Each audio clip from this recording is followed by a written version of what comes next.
Rester fâché contre une tierce personne, est-ce que vous vous rendez compte que c'est une perte de temps? J'étais quelqu'un qui aimait trop me fâcher et qui aimait aussi garder rancune. Parce que pour moi, pardonner, c'était une faiblesse. Accepter certaines choses était une faiblesse. Pour moi, il fallait absolument que je gagne. Il fallait absolument, devant une dispute, ça devait être moi qui gagne et tout. Et pire encore en couple, je voulais toujours gagner. Je voulais gagner.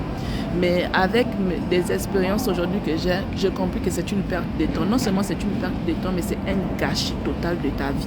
Un gâchis de ta vie parce que tu es en train de prendre un retard énorme sur ce que tu pouvais faire dans ta vie. À cause d'être fâché avec ton partenaire ou avec quelqu'un d'autre, tu penses que tu fais du mal à cette personne-là en te fâchant contre elle. Parfois, elle ne sait même pas tu es fâché contre elle. Et elle vit sa vie, même si elle sait que tu es fâché contre elle. Elle vit sa vie.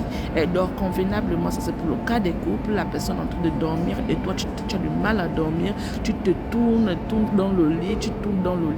Tu es énervé de savoir que l'autre est en train de ronfler à côté de toi parce que toi, tu es soi-disant énervé. Et à quoi ça sert de s'énerver pour pouvoir changer encore 2 jours plus tard parce qu'après 2 jours plus tard, on va te voir, tu n'es plus énervé. Donc, j'ai compris que s'énerver, c'est vraiment une perte de temps. Je dis ce que j'ai à dire quand je vois que j'ai été blessé, j'ai été abusé. Je te dis ce que j'ai à dire et puis je passe par la suite. Donc, si toi, maintenant, tu veux mais garder donc par rapport à ça, c'est ton problème en fait. Je finis de te dire ce que je pense de toi.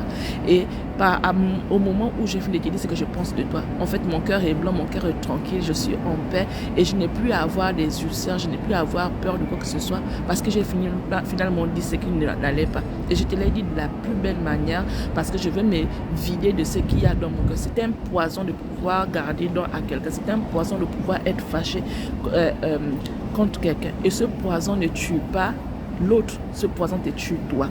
On se dit souvent que ce que l'on fait, c'est l'autre qui souffre. Je crois que c'est ce qu'il y a dans notre inconscience. On se dit que, ok, parce que tu es fâché contre quelqu'un, alors la personne est en train de souffrir. Mais elle ne souffre pas, elle kiffe sa vie, elle est tranquille, elle fait ce qu'elle a à faire. Par contre, toi, tu souffres et tu es là, tu ne sais même pas quoi faire parce que tu gardes rancune à une personne qui ne sait même pas que tu es fâché contre elle ou encore qui se fiche royalement de ce que tu sois fâché contre elle. À quoi ça sert? C'est une perte de temps et c'est un poison pour toi.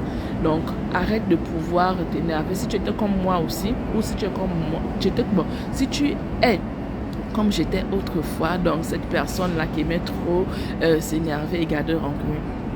J'ai plus le temps pour ça, j'ai plus le temps. Dans la vie, il faut grandir. Dans la vie, il faut atteindre d'autres objectifs. Il faut être à un autre niveau.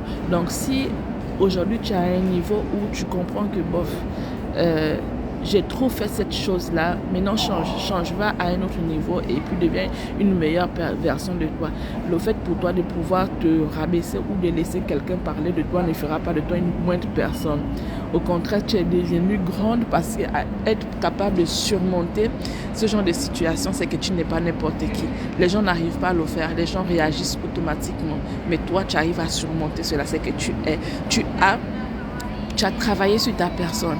Ça veut dire que la faiblesse que tu avais autrefois n'est plus une faiblesse pour toi aujourd'hui, mais c'est carrément quelque chose sur laquelle tu domines royalement. Donc, avant de vouloir garder don à quelqu'un, avant d'être fâché contre une personne, demande-toi qui tu fais mal vraiment. Est-ce que tu te fais mal toi-même ou tu fais mal à la personne?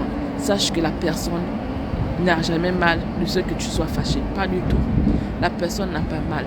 C'est toi qui as mal. Donc, si tu comprends cela, laisse les gens te garder rancune. Laisse les gens être fâchés contre toi. Mais toi, souris à tout le monde parce que la vie est belle. La vie est belle. Profite de cette vie qui est merveilleuse. Quand tu ne seras plus là, tu seras oublié. Les mois qui suivent et autres. Mais profite de ta vie. Alors, bisous. À la prochaine vidéo.